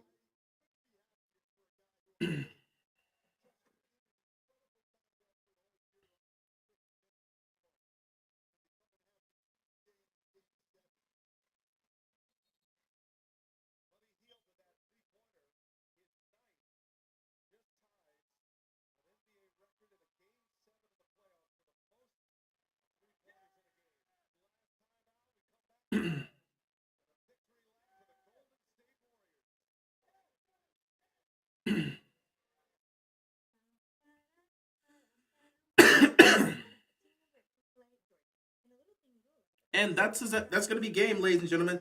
That is gonna be game.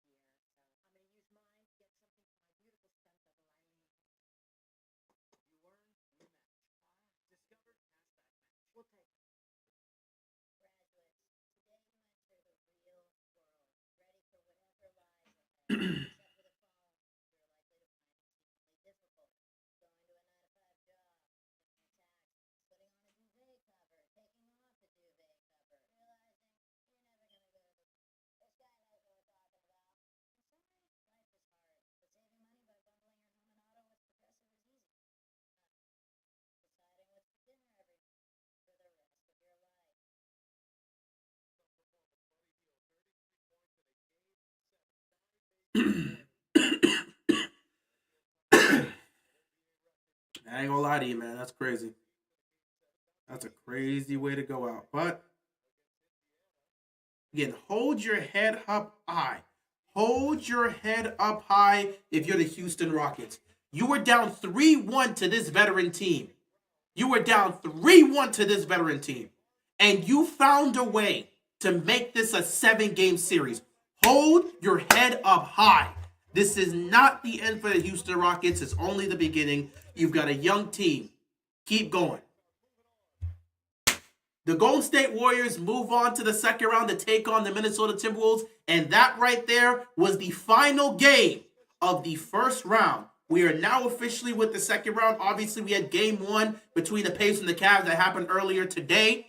We will have game one of the Knicks and Celtics tomorrow alongside the Thunder and the Nuggets. So we'll see what happens in the second round. But the Warriors take that final spot. They will be moving on to take on the Minnesota Timberwolves in the second round. And that is all she wrote. Ladies and gentlemen, boys and girls, children of all ages, I will see you guys later. Thank you so much for tuning in. And yeah, we will be back. So be sure to stay safe. I'll try to get better. Let me go get some cough syrup. It's kind of working. It's kind of helping. But I'm going to try to get this cough situated the next few days trying. But you know, it is what it is. But yeah, be sure to stay safe, guys. And peace out.